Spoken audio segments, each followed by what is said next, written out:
Your phone can now talk to your car. With SmartLink, you can connect your Android device via a cable or wirelessly connect your iOS device with your Škoda and access your favorite music, news, and entertainment apps on the go.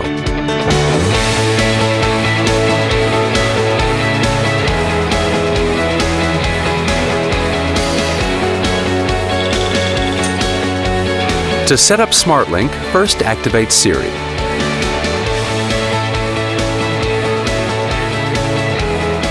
And then the Bluetooth connection on your iPhone. On the infotainment screen, tap the SmartLink icon. Tap Settings, tap Mobile Devices, tap iPhone, and then use Apple CarPlay. On your iPhone, choose Pair to approve. Then allow synchronizing contacts. On the infotainment screen, choose the Apple CarPlay icon to view the available apps. Click on your desired app and enjoy. We wish you a comfortable journey with SmartLink, and we hope you're enjoying your new Škoda. Škoda. Simply clever.